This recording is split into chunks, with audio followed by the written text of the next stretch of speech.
আমার মন্ত্রণালয়ের একটি বড় পার্ট হচ্ছে প্রাণী সম্পদ বিভাগ। এই প্রাণী সম্পদ বিভাগের সঙ্গেও মাটির উর্বরতা এবং উপযোগিতা খুবই প্রণিধানযোগ্য। সেটা হল এইভাবে, ধরুন মাটিতে উর্বরতা থাকলো না, জৈবিক অবস্থান ভালো থাকলো না, সেখানে ভালো করে ঘাস বা প্রাণীর খাবার সেভাবে আসবে না। সেভাবে না আসলে প্রাণী সম্পদের যে ব্যাপক বিস্তার ঘটেছে বাংলাদেশে, একটা বৈপ্লবিক পরিবর্তন এসেছে মাননীয় প্রধানমন্ত্রী শেখ হাসিনার নেতৃত্বে, সেটা স্তীমিত হয়ে যাবে। বাংলাদেশের সকল মানুষের খাদ্য নিরাপত্তা নিশ্চিত করার জন্য অত্যন্ত একটা সফলতা আমাদের।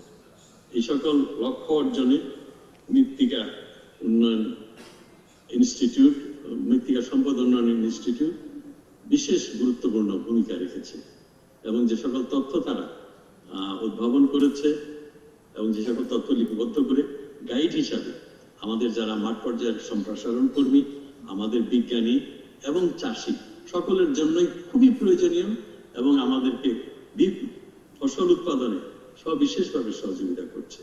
দিন যতই যাচ্ছে, সময় যতই যাচ্ছে, আমাদের চাষ উৎপাদনের নিবিড়তা অর্থাৎ ইন্টেন্সিটি বেড়ে যাচ্ছে। ইন্টেন্সিটি বাড়ার ফলে জমির উর্বরতা বা প্রোডাক্টিভিটি এটা কমে যাচ্ছে।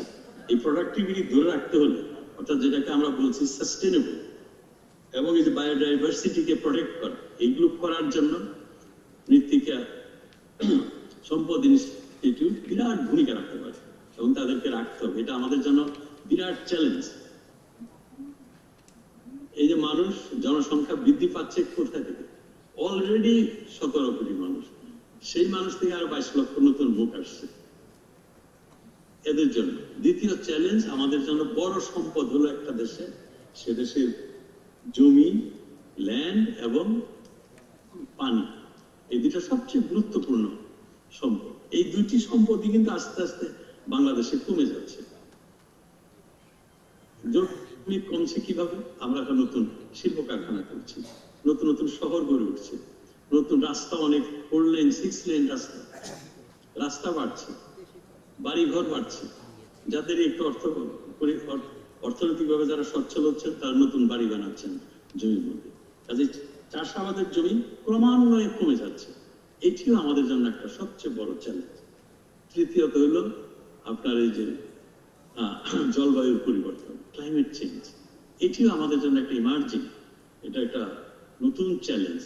এইগুলোকে বিবেচনায় নিয়ে আমাদের এই মাটি বা এই জমি, যে জমি রয়েছে, তার উৎপাদনশীলতা বৃদ্ধি করতে হবে এবং সকল মানুষের খাদ্য নিরাপত্তা নিশ্চিত করতে হবে।